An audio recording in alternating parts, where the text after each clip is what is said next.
Alright, let's continue forth and find out the mysteries of this place. As I stepped through the gate, I suddenly recognized the auto parts factory where I had worked as a machinist for all these years. The plant had closed almost 3 years ago now. Times were better then. I thought I could hear a faint rustling behind me. Maybe it was just the wind.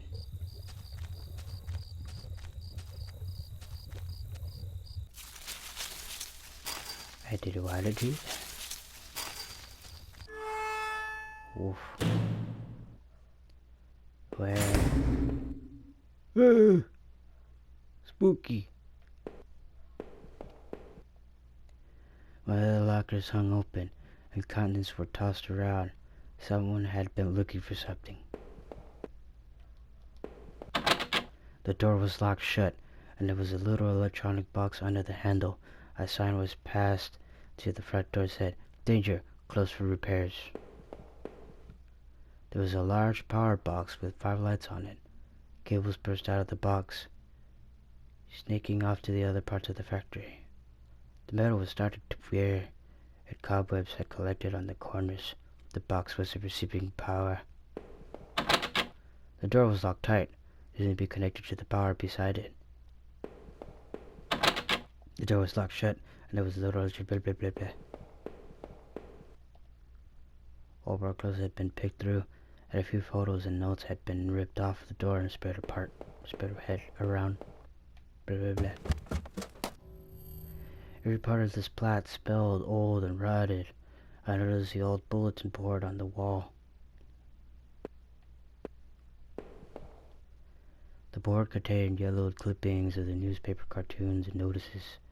There were notes to and from the guys that worked here. One of them was the foreman. One of them was Norman, who was one of the older guys on the line. Oh, hey Norman. So this is, our old break table.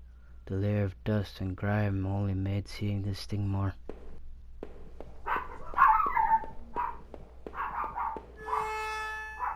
This legit scared me. Sorry. A power panel. Looked like it was shut off. Did I push the switch?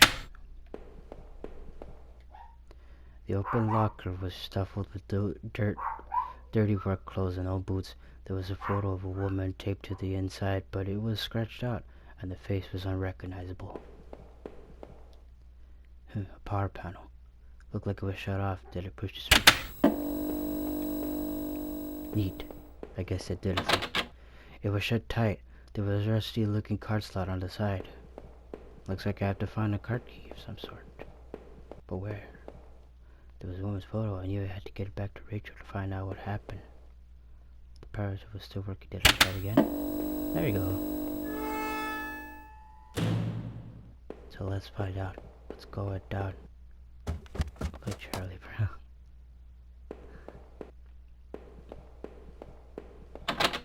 The door had been hastily boarded up.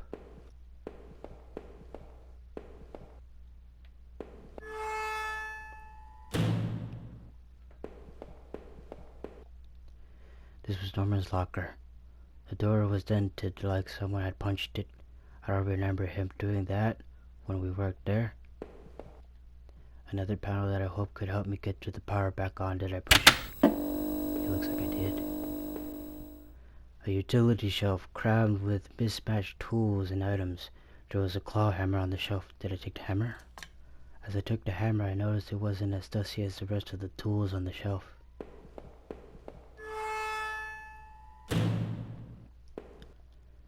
The locker was a complete mess.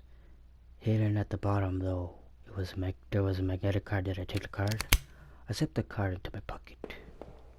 Another paddle that I hoped could help me get the power back on. Did I push the switch? I guess I pushed it. Let me push it again. I'm gonna push it. Boom. Nothing. How about this one? Let's see if this one works. Boom. Not even. How about this one? Let's try it again. Wow. And now this one. Let's do it.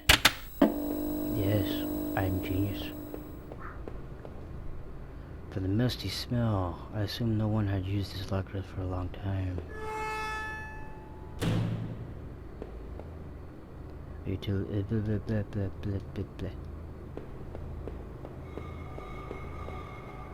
My head ached, and I recalled the last time Norman, Rachel, and I had for lunch together. Rachel seemed so much more at ease when we were all hanged out.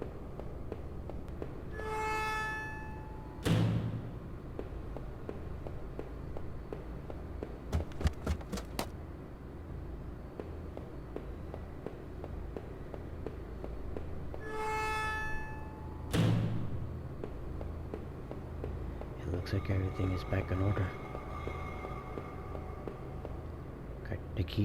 The key card I found seemed like it would pass through the reader. Did I use the key card?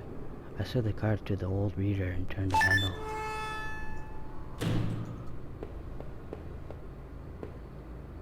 There was some kind of ventilation hatch there. It looked like I could jump to the room below. My leg hurt enough as it was, but I could see another option. Did I jump? If I was too chicken to jump down with the broken ladder before, why would I do it now? There had to be another way. Of course, because there's things that I have to use. The door somehow locked itself again. There was no longer a key card on this side. Alright, well then, I guess we go down.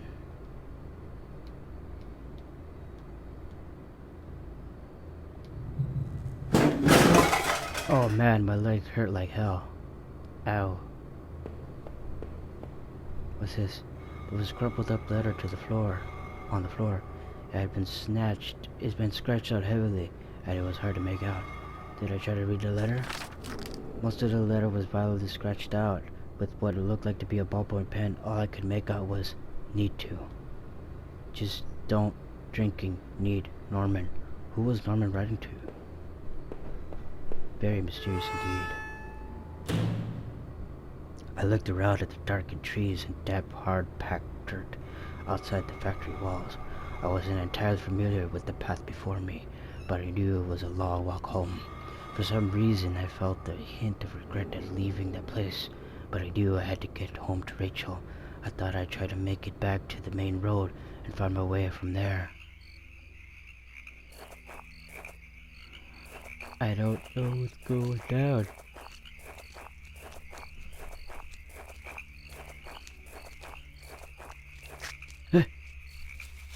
Okay.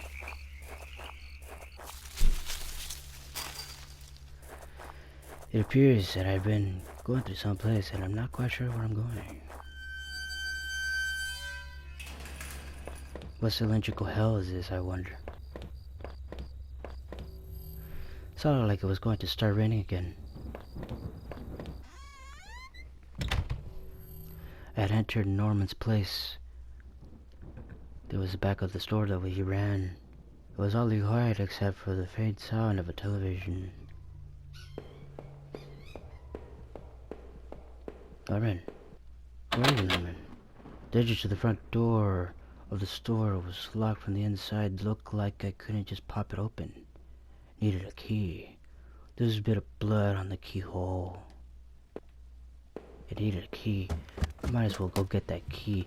Figure out where that key is because I need that key to unlock a door. Unlock a door to see what's in store. Oh, what was that? It looked like a pull chain hanging from the ceiling. I wonder where it led. Did I pull the chain? I gave the chain a single tug and a single folding ladder to that attic popped down. The TV still flickered some indecipherable channel. Oh no. I couldn't believe what I was seeing.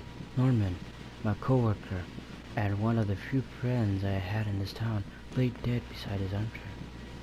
His face and shirt were covered in blood. It looked like he'd been shot trying to get up. His eyes were still wide with shock. Norman, you deserve better than this. Did I close his eyes? Yes. I wasn't sure if I wanted to give him peace or if it was just couldn't stand to think anymore about what was going on. Quickly I closed Norman's eyes. The poor bastard. I couldn't make out what was on the screen, but that glow just gave me the chills. Let's find out what's going on.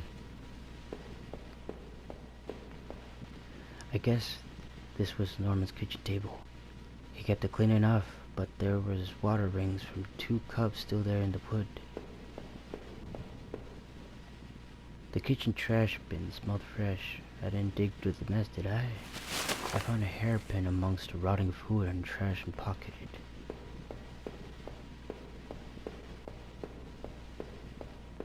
This is kinda scary, actually. Ooh, like, real stuff like this actually is kinda spooky. Because it's like a serial killer stuff, you know? So let's go up here on the attic to find out what's going down.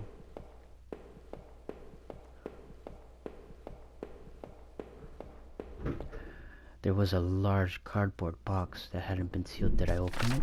Inside the old cardboard box was a pile of clothes and photos, and even shoes. As I looked closer, I realized they were Rachel's. What were you doing here, Rachel? Were you responsible for poor Norman downstairs? The items in the box only made my head spin more. I just really needed answers. Well, it looks like Rachel has some explaining to do.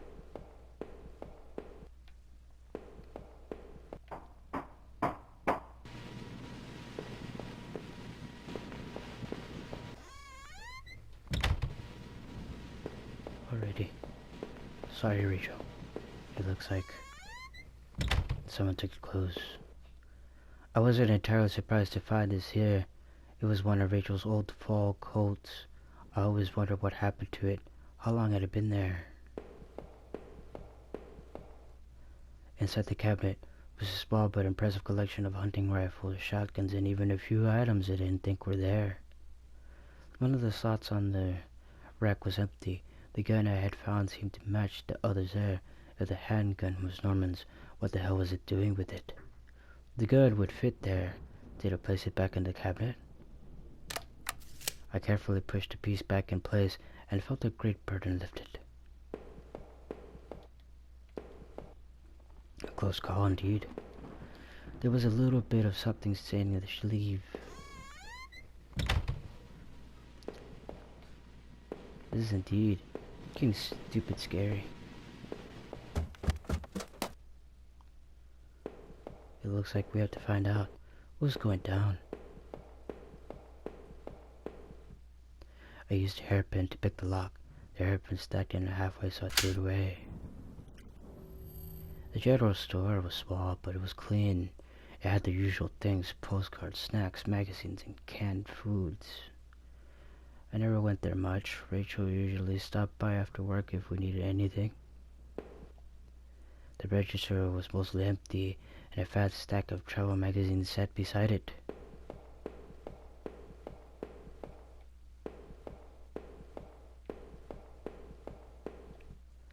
The icebox seemed to be unplugged.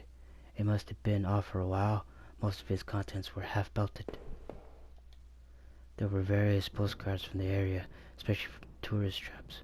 One of the postcards showed an old black and white photo of the water tower. It looked to be in such better shape then.